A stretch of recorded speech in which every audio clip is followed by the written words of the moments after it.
இந்த கர்மா பற்றி நிறைய நம்ம பேசிகிட்டு இருக்கிறப்போ, கர்மானா என்னென்னா ஜென்ம ஜென்மமாக வந்துட்டு இருக்கிறதா கர்மா.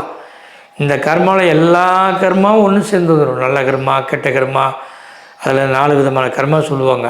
அது மாதிரி அந்த கர்மாக்கள் எல்லாமே சேர்ந்து ஒன்றா இணையும் பொழுது இந்த உடலில் எல்லா விதமான நோய்களையும் கொடுக்கும், நமக்குள்ளே பயத்தை கொடுக்கும், தேவையில்லாத வம்புகளை கொண்டு வரும், பிரச்சனைகளை உருவாக்கும். நம்ம என்ன நினைக்கிறோமோ அதை சரியாக செய்ய முடியாது, நம்ம உடல் வலிமை குறையும். அப்போ நமக்கு அடுத்துட்டு பேசும்போது பொறாமைகள் ஏற்படும், ஆசை அதிகமாக கூடும்.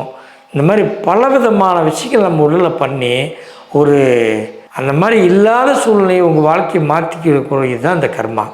அப்போ இந்த கர்மாவை சுத்தமாக வெளியேற்றிட்டு வரக்கூடிய கர்மாவை சுபகர்மமாக மாற்றிக்கொண்டு நம்ம வாழ்க்கையில் உயர வேணும், அந்த மிகப்பெரிய ஆற்றலோடு இணைய வேணும் அப்படிங்கிற ஒரு ஆற்றல் உங்களுக்குள்ளே இருந்ததுன்னா, ஒரு எண்ணம் வந்துச்சுன்னா, நீங்கள் என்ன செய்யணும் தெரியுமா? நீங்கள் கிரியாவை எடுக்கணும். இந்த கிரியாவை எடுக்கும்போது முழு கர்மாவும் நிவார்த்தி ஆயிடும்.